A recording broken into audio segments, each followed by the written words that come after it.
Oke, bismillahirrahmanirrahim. Assalamualaikum warahmatullahi wabarakatuh. Waalaikumsalam.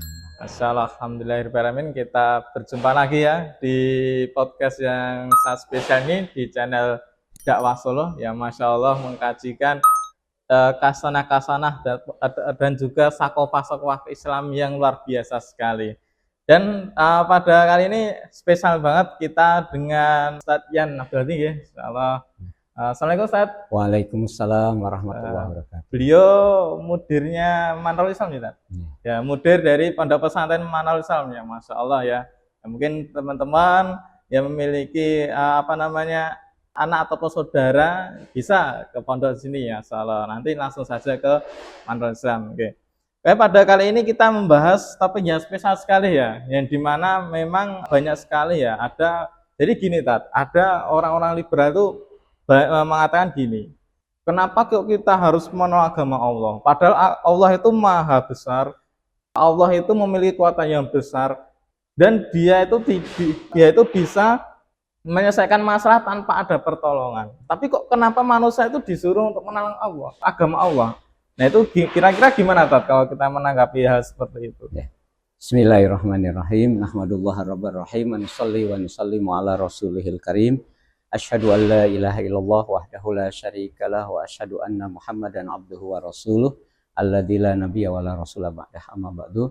Memang musuh-musuh Allah itu berusaha untuk melemahkan umat Islam. Ya, melemahkan ya.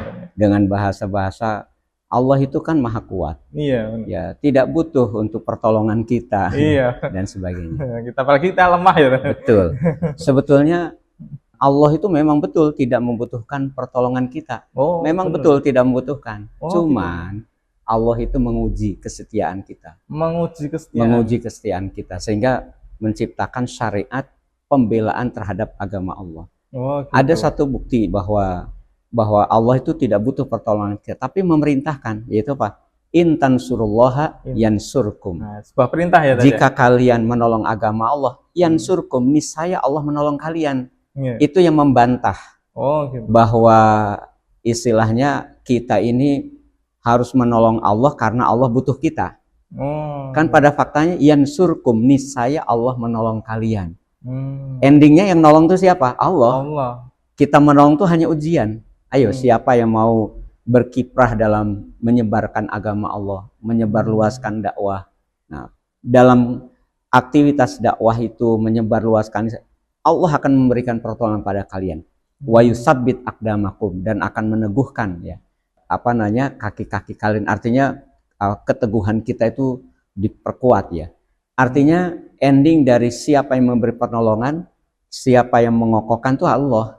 Gitu. Jadi kita itu hanya diuji. Ayo, siapa yang mau berjuang menegakkan agama Allah? Kalau Allah berkehendak memenangkan Islam dengan kehendaknya sendiri, hari ini terjadi itu bisa dengan mudah. Bisa dengan mudah. Dengan mudah. Soal kasus di Los Angeles lah. Gitu. Ya. Dalam waktu 2 hari hancur luluh. Gitu. Tapi Allah tidak menghendaki itu. Allah menghendaki liyabluwakum ayyukum ahsanu amala. Siapa di antara kalian yang mau berbuat baik. Ya, jadi menolong Allah itu bukan berarti Allah butuh. Bukan berarti Allah butuh, bukan. Menolong agama Allah itu artinya itu sebagai ujian bagi kita, mampukah kita istilahnya menggambarkan kecintaan kita kepada agama Allah. Gitu. Di samping itu pula memang ada tujuan ya. Kenapa kita menegakkan agama Allah? Gitu. Ada mungkin 3 poin lah. Ya. Gitu. 3 poin. Kenapa kita harus menegakkan agama Allah? Yang pertama, bahwa Islam telah mensyariatkan, telah menetapkan menegakkan agama Allah itu dengan 3 kosakata yang sangat penting. Gitu. 1, kata-kata syara'a. 2, kata-kata auso.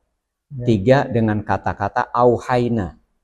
Syara'a artinya mensyariatkan, auso artinya mewasiatkan, auha artinya mewahyukan.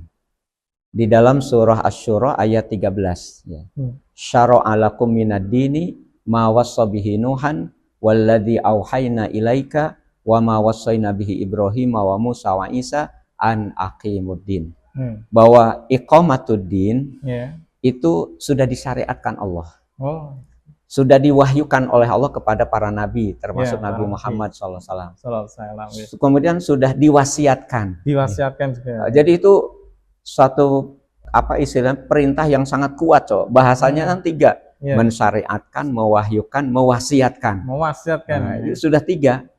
Apa? An aqimuddin, hendaklah kalian menegakkan agama. Nah, berarti ini menunjukkan bahwa perintah itu suatu perintah yang sangat kokoh dan menggambarkan loyalitas kita kepada agama Allah. Apakah kita mau berjuang menegakkan agama Allah ataukah tidak, gitu ya. Gitu. Dan ini terjadi bukan hanya pada masa Nabi, ya. Juga maksudnya pada masa Nabi Muhammad, tapi nabi-nabi yang lain. Nabi-nabi ya, yang lain. Ya, gitu, termasuk di dalam surah tadi Asy-Syura ayat 13 tadi. Gitu. Itu poin yang pertama. Ya. Nah, poin yang kedua adalah bahwa ternyata orang yang menegakkan agama Allah itu adalah orang yang mendapatkan janji Allah. Orang yang mendapatkan janji Allah. Dan janji Allahnya ada dua nih. Ya, di dalam Al-Quran disebutkan, ya ayyuhalladzina amanu hal adullukum ala tijaratin tunjikum min adzabin alim tu'minuna billahi wa rasulihi wa tujahiduna fi sabilillahi bi amwalikum wa anfusikum dzalikum khairul lakum in kuntum ta'lamun. Janjinya apa?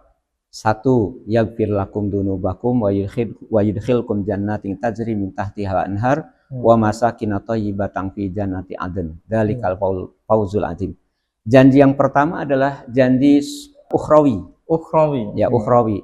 Kepada siapa yang berjuang di jalan Allah, ya, dengan hartanya, dengan tenaganya, pemikiran, bahkan dengan nyawanya.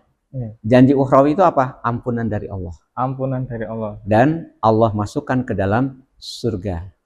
Kemudian di dalam surga itu banyak kenikmatan. Ya, salah satunya adalah tempat-tempat tinggal. Tardaunaha yang kalian senangi. Nah, itu janji pertama. Siapa yang berjuang di jalan Allah, siapa yang menegakkan agama Allah, maka janji Allah akan diberikan kepadanya berupa nilai apa? Janji ukhrawi, yaitu ampunan, surga, dan kenikmatan surgawi. Ampunan surga dan kenikmatan surgawi. Ya, itu yang pertama. Yang kedua, ya, janji Allah itu kepada orang-orang yang menegakkan agama Allah, janji yang sifatnya duniawi.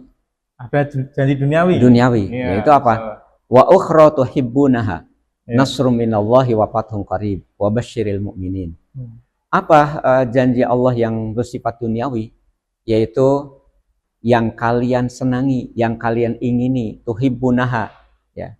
Apa? Nasrum minallah, pertolongan dari Allah, wa fathun qarib, dan kemenangan yang dekat. Ya. Jadi ada pertolongan dari Allah dan kemenangan yang dekat. Kemenangan ini berhubungan dengan kemenangan Islam yang ditunjukkan bahwa Islam bisa diterapkan secara sempurna. Gitu. Ya. Dan itu di bawah naungan khilafah Islami. Jadi khilafah Islam itu janji Allah yang sifatnya duniawi. Ya, gitu. Duniawi itu bonus ya bagi orang-orang mukmin. Maka kita dalam memperjuangkan agama Allah memang tujuannya ridho Allah, dan kita juga tidak akan istilahnya kita juga dijanjikan oleh Allah dengan kemenangan yang sifatnya duniawi, yaitu kemenangan dan pertolongan dan kemenangan yang hakiki, ya, yang dengannya insya Allah Islam akan tegak, ya, akan tegak gitu. Nah, maka kita sebagai seorang mukmin, ya, tetap harus menjalankan upaya penegakan agama Allah, insya Allah mendapatkan dua janji itu. Kemudian poin yang ketiga, karena memang kita ini seorang mukmin tertaklif, ya, terkena kewajiban untuk menjalankan syariat Islam secara totalitas, ya. Gitu. Nah, di dalam Al-Quran sebutkan ya ayyuhalladzina amanu udkhulu fis-silmi kafah. Masuklah kalian ke dalam Islam secara totalitas. Nah, gitu. Jadi ketika kita diperintahkan menjalankan Islam secara totalitas, pertanyaannya, mungkinkah syariat Islam secara totalitas itu dilaksanakan secara sempurna selama institusi yang menaunginya tidak ada, gitu. Tidak ada, ya. Artinya kalau secara pribadi mungkin syariat yang khususnya fardiyah bisa dilaksanakan. Sholat bisa, puasa bisa. Tapi kalau hubungannya dengan bagaimana membangun ekonomi Islam, kan tidak mungkin oleh sendirian. Bagaimana membangun peradilan Islam, kemudian pendidikan Islam dan sebagainya, tidak mungkin. Itu membutuhkan perangkat yang dinaungi oleh siapa atau difasilitasi oleh negara. Ya. Nah, dengan demikian iqamatuddin, menegakkan agama itu sangat-sangatlah penting untuk menerapkan syariat Islam secara totalitas. Nah, itu. Oke. Gini Tat, bicara dengan menerapkan syariat Islam secara totalitas. Ada orang yang statement kan, kalau ingin menerapkan syariat Islam di institusi ya harus masuk institusi, bukan malah ibaratnya seperti perkara orang-orang sana ya, keluar di jalan dan gini-gini. Nah itu kalau misalnya tanggapan Ustaz gimana itu? Harus masuk institusi itu? Ya. Masuk ke institusi itu tidak menjadi jaminan Islam itu tegak. Oke. Bahkan dulu pernah Rasulullah ditawarkan oleh siapa? Oleh orang-orang Arab Quraisy untuk bersama-sama membangun kehidupan yaitu di mana Rasulullah ditawarkan jadi pemimpin, kemudian mereka siap beribadah kepada Tuhannya Rasul, yaitu Allah, tapi 1 tahun. Nanti tahun berikutnya adalah Rasulullah harus siap beribadah kepada Tuhannya mereka. Gantian. Nah, kalau hari ini kita masuk ke dalam sebuah sistem, sedangkan sistem nyata-nyata bukan sistem Islam, maka tidak mungkin nilai-nilai keislaman yang kita inginkan itu terwujud. Tidak mungkin, itu mustahil. Karena sistem kita kan demokrasi, di mana manusia menjadi Tuhannya, manusia menjadi penentunya. Suara rakyat adalah suara Tuhan. Jadi kebenaran ada di rakyat, baik buruk ada di rakyat, halal haram ada di rakyat. Nah, sifat ini beda dengan sifat Islam. Beda sekali karena kebenaran, kebatilan itu persepsi Allah dan Rasulnya. Baik dan buruk itu persepsi Allah dan Rasulnya bagi kita. Nah, bagaimana mungkin kita akan masuk ke wilayah sistem untuk berjuang, padahal di situ perkara-perkara haram harus kita jalani, harus kita ikuti. Maka al-wasilatu ilal haram haramun. Nah, kita berfokus berdakwah itu sesuai dengan apa yang dicontohkan oleh Rasulullah Shallallahu Alaihi Wasallam. Qudwah kita siapa? Rasul kan? Dakwah itu adalah aktivitas ibadah, bukan aktivitas yang tidak ada nilai. Itu bernilai ibadah. Nah, kalau bernilai ibadah, ya qudwah kita Rasulullah. Kita wajib bertaasi kepada Rasulullah Shallallahu Alaihi Wasallam dalam bidang ibadah. Insyaallah. Luar biasa sekali ya pembahasan ini. Tapi ini terakhir, kadang kan gini, Allah tidak memberikan kemenangan Islam karena kebanyakan individunya itu banyak yang tidak taat. Nah, jauh dari Islam. Jadi yang disorot itu individunya. Berarti yang didakwahkan itu ya harus individu-individu. Nah, bukan ke penguasa ataupun institusi. Nah, itu kalau misalnya ada orang yang berstatus seperti itu, tanggapannya gimana, Pak? Firman Allah, innallaha la yughayyiru ma biqaumin hatta yughayyiru ma bi anfusihim. Sesungguhnya Allah tidak merubah suatu kaum sampai mereka mau merubah apa yang ada di dalam diri mereka. Yang disorot oleh Allah bukan individu, tapi kaum, masyarakat. Artinya memang dakwah itu kita bisa bagi dua ya. Ada dakwah yang bersifat fardiyah, ada yang bersifat jamaiyah. Kalau bersifat fardiyah itu ya mungkin kita ngajarkan mereka sholat, kita ngajarkan mereka baca Quran. Itu hal-hal yang sifat individu. Memang kita tidak meninggalkan itu. Tetap siapa yang datang misalnya minta diajarin sholat ya diajarin. Minta belajar bahasa Arab ya diajarkan. Cuman kita punya tugas untuk merubah masyarakat. Merubah masyarakat. Ya, merubah masyarakat. Bukan hanya merubah individu, tapi juga merubah masyarakat. Kalau kita memang tugas kita ini menegakkan Islam, menerapkan syariat Islam, yang kita kerjakan merubah masyarakat, bukan merubah individu. Jadi kalau orientasinya menegakkan khilafah, ya mari kita masyarakat kita rubah dengan pemikiran-pemikiran yang membangun sistem khilafah itu.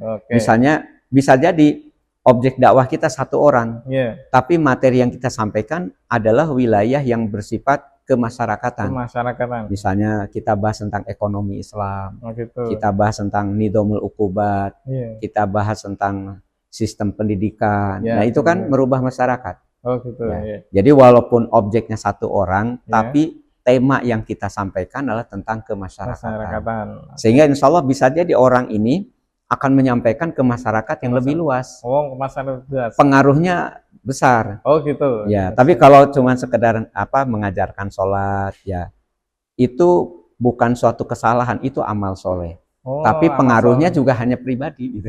Oh, pengaruhnya beda ya? Hanya beda pengaruhnya. Beda pengaruhnya. Jadi ya? seperti itu. Oh, Nah, jadi saya kira kurang tepat kalau misalnya katakan harus melalui individu-individu. oh gitu. Ya, jadi semuanya kita kerjakan. Tapi kalau orientasinya menegakkan Islam secara sempurna, ya otomatis masyarakat yang kita rubah. Oh gitu ya, Masya Allah ya. Jika orientasinya kebangkitan Islam, maka yang diubah masyarakatnya ya, Betul. bukan individu ya, Masya Allah. Ya luar biasa sekali ya, bincang-bincang dengan Ustadz Yan ini, Masya Allah. Semoga menjadi ibroh dan juga sakofah untuk kita semua ya. Kita lanjut lagi di podcast selanjutnya ya. Mungkin cukup sekian. Wassalamualaikum warahmatullahi wabarakatuh. Waalaikumsalam warahmatullahi wabarakatuh.